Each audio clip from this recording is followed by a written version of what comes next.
ગોપીનાથજી મહારાજની કૃપાથી, હરિકૃષ્ણ મહારાજની કૃપાથી, વડતાલવાસી લક્ષ્મણ દેવની કૃપાથી આજે જે સાહિત્યની સેવા થઈ રહી છે એનાથી અમારા જેવા કંઈક જાણનારાને એટલો બધો સંતોષ છે કે એને કયા શબ્દોમાં પ્રશંસા કરવી બ્રહ્મપ્રકાશ સ્વામીની એ સૂચતું નથી. એના કારણ બે ત્રણ છે. પહેલાં તો એમણે જે પરમહંસ ગાથા લખી છે, હું ચોથા ભાગ સુધી પહોંચી ગયો છું. ચોથા ભાગમાં એમણે જે બધું આખું સત્સંગનું અને મોટા સંતોનું જીવન ચરિત્ર તો ઠીક છે, ક્યાં જન્મ્યા, કેવી રીતે દીક્ષામાં આવ્યા, એ બધું જે એમણે ચોથા ભાગમાં લખ્યું છે બહુ વાલું લાગે એવું છે. એટલે પહેલાં તો અંતરથી એમને ધન્યવાદ આપવાનું મન થાય છે.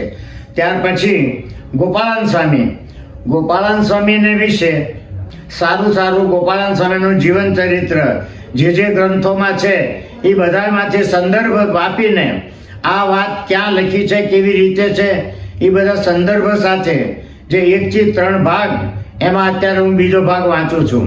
પહેલો ભાગ તો એક શ્વાસે વાંચી ગયો.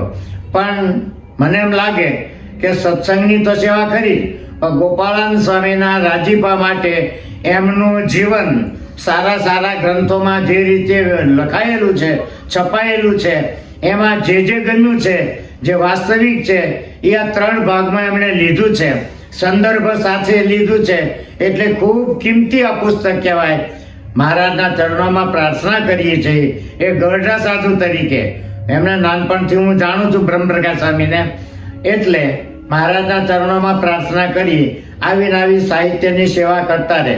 આજે ગોપાળાન સ્વામીના જે 3 ભાગ લખ્યા છે એ શિરોમણી છે એમ કહી તો ચાલે. બીજું, પોતાના અંતરની, પોતાના મંતવ્યની વાત એમાં નથી ક્યાંય. સંદર્ભ જુદા શાસ્ત્રો, જુદી જે પ્રતો છપાયેલી, જુદી વાતો છપાયેલી વાસ્તવિક હતી, એ જ આમાં સંદર્ભ સાથે લીધી છે. એ બહુ મહત્વની વાત છે. ખોટું એમણે પીષણી નથી કર્યું, ખોટું સ્વીકાર્યું પણ નથી, એવાને એને પડતું મૂક્યું છે. બીજા ગ્રંથોમાં જ્યાં સારું લાગ્યું એ આ ગ્રંથમાં લીધું છે. એટલે એમને લાખ ધન્યવાદ. મહારાજ એમનું આરોગ્ય સારું રાખે, એમની વિદ્વતાનો ઉપયોગ સત્સંગના સાહિત્યમાં થતો રહે, એ મહારાજના ચરણોમાં પ્રાર્થના સાથે શુભાશીષ.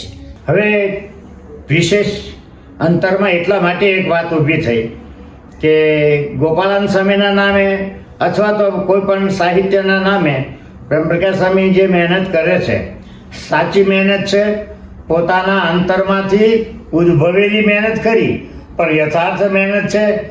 બને ત્યાં સુધી આ સાહિત્ય સારું અને સાચું છે. એને આપણે કદાચ હવે લખી તો ન શકીએ, આપણી શક્તિ પણ નથી કે એને છપાવી શકીએ. આવું શુભકામ થતું હોય એને ટેકો આપણે આપીએ, એનો પ્રચાર કરીએ, કે કોઈ વાંચતો હોય તો એને આપણે અનુમોદન આપીએ, એ પણ એક સાહિત્યની સેવા છે એમ હું પોતે માનું છું. અને આ હોવું જ જોઈએ. દરેક સત્સંગી, દરેક સંતોના અંગમાં, વિચારોમાં આ વાત હોવી જોઈએ. સાહિત્યની સાચી સેવા ક્યાં થાય છે અને સાહિત્યને છીન ભીન કરીને ક્યાં લખાય છે, ક્યાં બોલાય છે, ક્યાં વંચાય છે, એવાને પડતું મૂકવું જોઈએ. સારા સાહિત્યને ટેકો આપવો જોઈએ. આ મારું અંગત મંતવ્ય છે. જય સ્વામિનારાયણ.